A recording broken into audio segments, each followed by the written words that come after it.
And if I were you, me judging other people? Are you joking? I would do a oh my God, Douglas, that's ridiculous. I'm not the one judging other people here. I'm just pointing out facts. I'm sorry I got your section wrong. No, if I were you, I would do the tiniest bit of research before opening your mouth. You're embarrassing yourself. That's probably why people would. I don't think so. You're embarrassing yourself. Gentlemen, you know what? I'll tell you who's really embarrassing.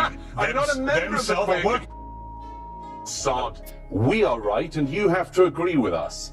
They say we're here, and instead of saying we're here, we're queer, and just get used to it, it's we're here, and as a result, biological reality doesn't exist. Well, clearly, this very, very idiotic ideology is causing havoc. Just today, Piers, there's another tape from a school in Scotland where some poor boy is having to explain to his teacher that there's only two biological...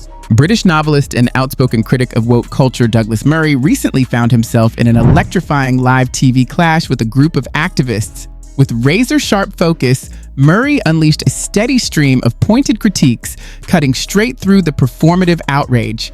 The activists, caught off guard by his relentless precision, scrambled to respond as tension soared. The exchange was raw, unfiltered, and utterly gripping, keeping viewers glued to the screen. This verbal showdown is one for the history books, so buckle up. Here's the scene. A comedian in a pink shirt insists that Douglas Murray and Piers Morgan refer to musician Sam Smith as they, believing it aligns with Smith's preferences. Naturally, Piers refuses, firmly arguing that Sam Smith is a single individual and should not be addressed as they. Murray, ever observant, can't hide his... I don't get this Sam Smith thing. It just seems like every week he deliberately... They.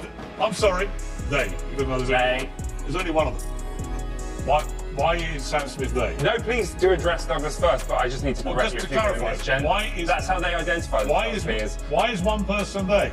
Because that's how they identify. Why have I got to go along with it? Because they've asked you to. So what? No one's asked me to. Even the Pope respects people's pronouns now. I don't have to respect anybody's pronoun. Well, that's fine as long as that's the decision. My pronoun is hottest man in the world. Yeah, well, I'm happy to call you that. Well, go on then. Some may disagree, but yeah, if that's what you are, then cool, I will address you as the hottest man in the world. Throughout the entire Okay. Smile at the mounting tension. He's already calculating the perfect moment to deploy his trademark precision in language. Every word he chooses is set to cut through the exaggerated indignation, exposing the absurdity of the comedian's act. Confident and composed, Murray is fully in his element, ready to deliver a masterclass in logic and clarity that leaves no room for pretense. Douglas Murray argues that a hidden dynamic drives the woke movement, one that most people fail to see. It's often about personal gain. According to Murray, it's not truly about supporting victims or helping the marginalized. Instead, it revolves around strategy and self-interest. Woke culture has become a kind of social currency, a tool for individuals to advance their own agendas. Sam Smith, Murray suggests, is a prime example. By embracing the language and symbols of woke identity, Smith tapped into a cultural trend that boosted his visibility, popularity, and career prospects. Murray insists this was a calculated, almost performative move rather than a purely selfless choice. He makes a compelling case. Much of woke activism is transactional. Let's come back to you. You don't have to call me the hottest man in the world, even if you're thinking it. Sam Smith. To me, he's just on an ever-deteriorating campaign to be as vulgar and offensive as he possibly can. Am I missing something? He's doing what pop stars have done for decades, which is trying to shock as a means to get publicity. And of course, it's pretty successful. I mean, we're talking about him at the moment. But it's striking that it's sort of very unoriginal. I mean, all the stuff he's doing, the sort of over stuff, the sort of satanic stuff. Madonna did this 40 years ago.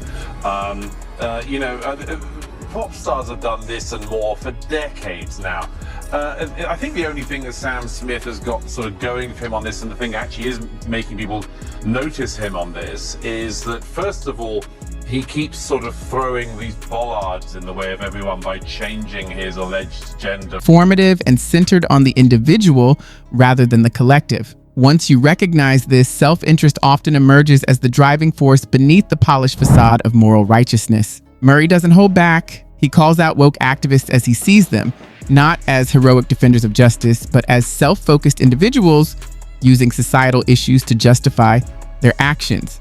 With precision, He cuts through the staged outrage and moral posturing, exposing the real motivations underneath. Sam Smith, in Murray's view, leveraged woke culture deliberately, capitalizing on its momentum to further his career rather than to champion genuine equality.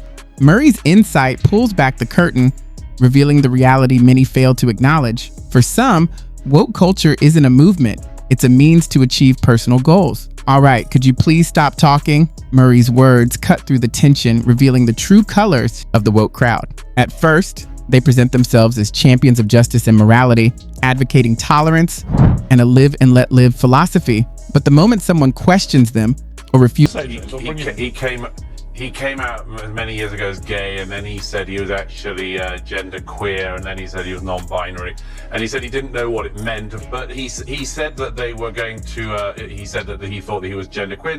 He didn't know what it meant, but he said that he would explain it someday when he did know. And I sort of think, if you're going to make everyone else distort the language, you should know what you're talking about first. So he does that to get publicity, obviously. And the other thing he does is he does this sort of taking all his clothes off stuff. And the thing that makes it different from other people is that when, I don't know, Justin Timberlake or Rihanna or someone stripped down, they do so because they look good, like their bodies look good. This is to accept their narrative, that high-minded facade crumbles.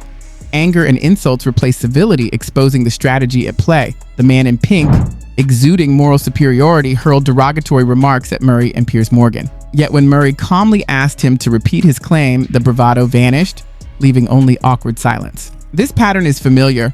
Woke activists often act as if they hold all the moral authority in the room, but as soon as someone exposes the hollowness of their pretense, their confidence evaporates. Murray's handling of the situation reminds us that courage and reason always pierce manufactured outrage, revealing the truth beneath the moral facade. Then Murray delivered a precision strike. The man in pink misgendered Murray, who has been openly gay for nearly a decade, calling him a cis man. A textbook example of... Yeah, absolutely, I would have to. Really? Thank you for asking. You're a braver Would you, man Douglas? than me. Because it sounds like you're a little bit too obsessed with them, if I'm honest with you. No, I can assure you I'm not. I know what I like. Once again, if you act in a vulgar way, you should expect people to be vulgar about you. I think that's the point. If you're going to do what he does, it's a bit like Madonna, when she says, stop objectifying me. What else are we supposed to do with Madonna, given that all she ever does is demand me objectified? You know what? You're both cis, white, straight men. You can carry on. I'm not a cis anything. Right. I'm sorry? I don't even know what cis is. Look, it's What did you just say? if you just want to both be... When I was born, nobody said I was a cis. What is a cis? Listen, hang on, Piers, that's not what I'm here to discuss, but what I am here to tell you is that you're both completely out. Apparently our skin colour is now relevant. I've got to hear that. We're white gotta men. hear So that. you're What did so you you're now do in being viral debate? So you're now What being did you racist just and say? calling me a sissy or something. Hang on, Piers, wait a second. What did he just say? What did you call us? Repeat it for I said you were both... I can't remember, to be honest with you. cis, I think you said, okay, why don't you shut up Just for a white, moment? straight I boys. think you misgendering. Murray didn't brush it off. Instead, he transformed it into a teachable moment. Calmly and firmly, he pointed out that the individual should have done his homework before speaking. Murray highlighted a core issue with much of woke culture. Rather than relying on facts or evidence, they lean on feelings, assumptions, and performative indignation. Quick to judge and criticize others, they often neglect even the simplest verification. Murray's measured response showcased a crucial truth. Reason and knowledge always cut through the facade, exposing the hypocrisy and undercutting the posturing. In that conversation, it wasn't Douglas Murray who looked foolish, it was the man in pink. His arguments lacked logic, structure, and evidence. Instead, he leaned on a collection of empty talking points, raw emotion, and performative outrage. When asked to justify why the plural pronoun they should refer to a single person, he couldn't provide a reasoned response. Instead, he spoke faster, grew combative, and avoided the question altogether. Claiming moral superiority, he resorted to name-calling and even misgendered Murray as the criticism mounted. That's not how someone who wins a debate behaves. These are clear signs of anxiety and desperation. When reason fails, insults take its place. Murray, in contrast, calmly exposed the flaws in the opposing position, sticking to facts and composure. The man in pink didn't just lose the debate. He became a perfect example of the woke mindset. Loud, emotional, self-righteous, and unprepared. I think you said we're both cis white straight men. First of all, I am white. Secondly, I am a man. thirdly, I've been out and gay my entire adult life, which is about 25 years now. I don't know shame how old on you are, for but not supporting I was out as gay when you were still prancing around talking about whether or not you were. So do be quiet. Do stop judging other people. And if I were you, me judging other people? Are you joking? I would do a Oh my God, Douglas, that's ridiculous. I'm not the one judging other people here. I'm just pointing out facts. I'm sorry I got your sexuality wrong. No, if I were you, I would do the tiniest bit of research before opening. To defend its claims under scrutiny. This entire exchange reveals the unsettling truth at the heart of performative activism. When consistency, facts, and simple reasoning are applied, the facade quickly collapses. Contradictions, mislabeling, and emotional outbursts replace the moral posturing that began the conversation. Murray didn't need to shout or provoke. He simply stayed grounded, letting the argument dismantle itself. The man in pink embodied the problem.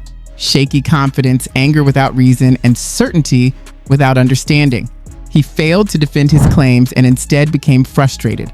This isn't moral superiority, it's intellectual weakness. Despite all the theatrics, the debate wasn't about inclusivity. You're embarrassing yourself. That's probably why people would I don't think so. You're embarrassing yourself. Gentlemen, I'll tell you who's really embarrassing. I'll tell you I'm who's not a member of the queer community. the What person are you who talking ultimately about, is the queer genuinely community? embarrassing himself, herself, themselves, whatever. Or kindness. At its core, it was about control, conformity, and bending language to social pressure. Murray methodically dismantled these tactics, stripping away rhetoric and emotion until nothing remained to support them.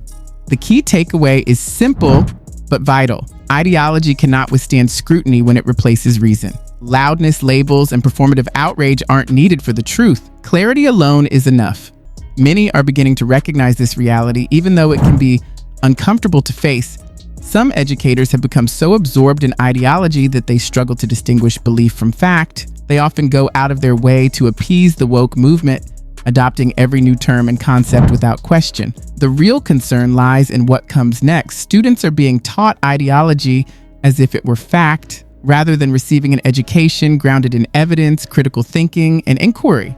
That isn't teaching, it's indoctrination. Basically, everything has come unstuck in recent years by the ever-expanding alphabet acronym people. They say, we're here, and instead of saying we're here, we're queer, and just get used to it, it's we're here, and as a result, biological reality doesn't exist. Well, clearly, this very, very idiotic ideology is causing havoc. Just today, Piers, there's another tape from a school in Scotland where some poor boy is having to explain to his teacher that there's only two biological... Using schools for agitation rather than education hardly counts as development. Institutions meant to protect and nurture children are instead being compromised. That wraps up today's video. If you enjoyed it and want to see more, please hit like and subscribe to the channel. Thank you for watching. I hope to see you again soon.